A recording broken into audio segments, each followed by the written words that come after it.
Lesson 3. The system override. How society hacked your mental operating system. Let me share something that changed my life forever. When I was working on cruise ships, traveling to 176 countries and achieving remarkable success, something profound was happening. It wasn't just that I was working harder. I was operating on completely different mental software than I had before. I had accidentally stumbled upon a truth that would later become the foundation of everything I teach. When you leave behind the people, environments, and systems that installed your limiting code, your natural success program automatically begins to resurface.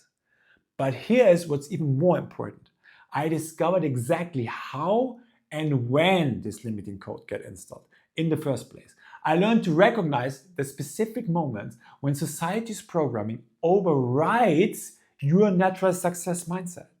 The most shocking discovery wasn't how much limiting code had been installed in my mind, it was who had installed it. The people who loved me the most, the institutions meant to prepare me for success in life, the cultural narratives designed to protect me. Today I'm going to show you exactly how society reprogrammed your mind without your knowledge or consent. I've revealed the specific moments when your natural success overriding system was overwritten with limiting code. And most importantly, I'll show you how to identify this foreign programming so you begin the process of removing it permanently. This isn't about blaming others or fuck you. I'm gonna do this one more time now.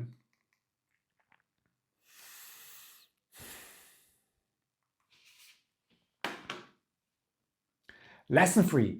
The system override. How society hacked your mental operating system. Let me share something that changed my life forever. When I was working on cruise ships, traveling to 176 countries and achieving remarkable success, something profound was happening. It wasn't just that I was working harder, I was operating on completely different mental software than I had been before. I had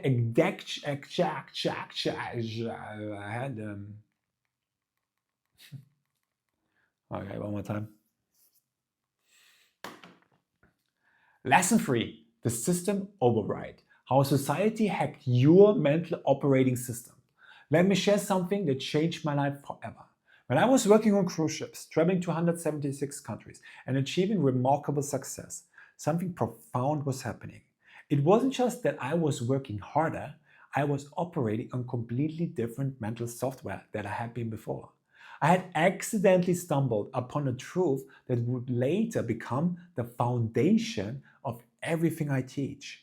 When you leave behind the people, environments, and systems that install your limiting code, your natural success programming automatically begins to resurface. But here's what's even more important. I discovered exactly how and when this limiting code got installed in the first place. I learned to recognize the specific moments when society's programming overrides our natural success mindset. The most shocking discovery wasn't how much limiting code had been installed, it was who had installed it. The people who loved me the most, the institutions meant to prepare me for success, the cultural narratives designed to protect me. Today I'm going to show you exactly how society reprogrammed your mind without acknowledging and your consent. I reveal the specific moments when your natural success operating system was overwritten with limiting code. And most importantly, I show you how to identify this foreign programming so you can begin the process of removing it permanently. This isn't about blaming others for installing this code. It's about recognizing that what's running in your mind isn't your natural programming. It's about reclaiming the mental operating system you were born with. Think back to when you were a young child. Remember that boundless belief in what was possible, that natural confidence in your ability to learn and grow, that absence of worry about how others might judge you. Now think about when that began to change. Maybe it was that moment in school when you raised your hand with excitement and gave an answer with complete confidence, and then the teacher or other students laughed. That moment when the new program installed, it's dangerous to be wrong in public. Or perhaps it was when you shared a big dream with someone you trusted and they say these seemingly helpful words that install a core limiting program. Be realistic. That's not how the world works. Remember when you fearlessly tried something new, failed spectacularly, and rather than seeing it as a natural part of learning, an adult made sure you understood the real world doesn't reward failure. For some of us, it was subtler, watching our parents stress constantly about money, unconsciously installing the program. Financial success is extraordinarily difficult and requires constant worry. Or maybe you absorbed the unstated rule in your household that standing out is dangerous, or who do you think you are to want more than we have? The truth is, your natural success mindset didn't gradually fade away. It was systematically overwritten through thousands of moments like these. Moments when external code was installed in your internal operating system. What's remarkable isn't that this happened. What's remarkable is that despite all this programming, your natural success code still exists beneath these limiting limitations, waiting to be restored. Here's the devastating impact of running one society's installed programming rather than your natural success code. You find yourself trapped in perpetual internal conflict. One part of you knowing what you're capable of achieving, another part constantly pulling you back with programmed limitations. This creates a grinding exhaustion as you try to move forward while being held back by your own mental operating system. You become haunted by the gap between your vision and your reality, not because you lack ability, knowledge, or effort, but because your programming creates unconscious self-sabotage right at the moments of potential breakthrough. It's like having one foot on the gas and one on the brake while you're not making progress. You develop what I call success immunity, an unconscious resistance to the very achievements you consciously desire. This isn't because you don't want success. It's because your installed programming contains hidden rules like people like us don't achieve that level of success, or if you succeed, you lose connection with those you love. Most painfully, you begin to believe these limitations are actually you.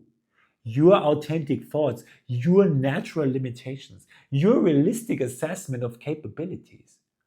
The programming becomes so deeply embedded that you defend it as just being realistic rather than recognizing it is a foreign code running in your mental operating system. I've seen countless talented entrepreneurs stuck for years, sometimes decades, not because they weren't taking action, but because their actions were being constantly undermined by programming they didn't even know was installed in their minds. The conventional wisdom says your limiting beliefs are just part of being an adult, that growing up means accepting limitations and being realistic about what's possible. What a bullshit. The traditional personal development industry tells you to force yourself through these limitations through sheer willpower and determination, never addressing the root cause, that these aren't your natural limitations at all, but installed programming. Sure, they all fucking don't know as well. They're 100% sure about that. But the practical business advisors insist that focusing on mindset is a distraction from strategy and execution, failing to recognize that corrupted mental programming will sabotage even the best strategies. Even well-meaning mentors might suggest that your fears and doubts are just part of the entrepreneurial journey rather than specific code that can be identified and removed from your operating system. But they are all missing the fundamental truth. These limitations weren't developed through careful assessment of your capabilities. They were installed without your knowledge or consent, often by people and systems that never achieved what you are trying to achieve. Here's what I've discovered about how society installs limiting code. Your limiting beliefs aren't your beliefs. They're society's beliefs running in your mind. The voice of doubt in your head isn't your voice. It's the voice of everyone who taught you to doubt yourself. Society doesn't rewire your brain because it's malicious. It does it because it's terrified of what happens when people operate on their natural success programming. The most powerful prison is the one where the prisoner believes the walls are part of their own mind. That's crazy. The system override framework. Let me show you exactly how society overrides your natural success programming with limiting code. First, the authority installation protocol. The first and most powerful program installations come from authority figures during your formative years: parents, teachers, religious leaders, and other trusted adults. The reason these installations aren't so effective is that your young brain is designed to accept information from authority figures without questions. This is an evolutionary survival mechanism. Children who immediately believe and act on warnings from adults, "Don't touch the fire," survive at higher rates. The problem occurs when these authority figures inadvertently install limitations rather than just safety protocols. Be realistic about what you can achieve. Don't draw attention to yourself. I always told this to me. That's too risky. Stick with what's safe. Who do you think you are to want that? These statements aren't made with malicious intent. They're often made by people who care deeply about you and want to protect you from disappointment or difficulty. But they install directly into your operating system because they come from trusted sources. In my own life, being the son of a mayor meant there were constant expectations about fitting into society's mold. Each time I showed my natural entrepreneurial spirit, there was subtle and not so subtle programming. That's not how we do things. Be more like everyone else. Stop drawing attention to yourself, like I just said. Second, the emotional trauma installation. The second most powerful programming method occurs during moments of emotional intensity or trauma. Your brain is designed to create stronger neural connections during emotionally charged experiences, another survival mechanism to remember dangerous situations. But this same mechanism means that limiting programs installed during emotional experiences become deeply embedded in your operating system. The humiliation when you took a risk and failed publicly. The rejection when you expressed your authentic self. The disappointment when your excitement was met with criticism. Those moments create what I call emotional installation points. Times when your natural success programming gets overwritten with limiting code like taking risk leads to pain. Being your authentic self causes rejection. Excitement leads to disappointment. Third, the social conditioning protocol. Beyond direct programming from authority, figures, and emotional experiences, your natural success code gets overwritten through ongoing social conditioning. Peer pressure to conform rather than excel. Cultural narratives about what's realistic for someone like you.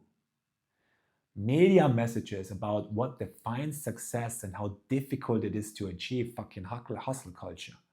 Social rewards for fitting in and punishment for standing out. This programming is particularly insidious because it doesn't happen in a single moment. It's reinforced thousands of times through subtle social interactions. I experienced this throughout my early life. As a born entrepreneur who never fit the traditional mold, I was constantly receiving the message that something was wrong with me, that I was a failure because I didn't conform to society's expectations. 4. The Identity Installation Protocol. The most difficult programming to recognize is code that's been installed at the identity level. Beliefs about who you fundamentally are rather than just what you can do. I'm not a math person. I'm not creative. I'm bad with money. I'm too disorganized to succeed. These identity level programs are so challenging because they don't feel like external programming. They feel like fundamental truths about who you are. But they're not. They're installed code that often comes from labels applied to you by others that you internalized. Comparisons to siblings, peers, or role models. Early failures that were interpreted as character traits rather than specific situations. Narratives about what people like you can achieve based on your background, education, gender, or other factors. When I was working with the energy vampire business partner, he didn't just criticize my actions, he attacked my identity. You're an idiot, you're a loser. And the terrifying thing is, I began to believe him. Not because it was true, but because identity level programming repeated consistently enough becomes embedded in your self-concept. In this lesson, we've discovered the specific mechanisms through which your natural success programming was overridden with limiting code. You now understand the 4 main installation protocols: authority installation, emotional trauma installation, social conditioning, and identity installation. This awareness is powerful because you cannot remove what you cannot identify. In our next lesson, I'll share my personal experience with these installation mechanisms and how I began recognizing when foreign programming was controlling my decisions and results. You learn exactly how to map your own programming patterns and prepare for the removal process. The journey to reclaim your natural success mindset continues as we move from understanding how the limiting code was installed to preparing for its removal. All right, that's it for today. Have a great rest of your day, and I'll see you tomorrow for lesson 4.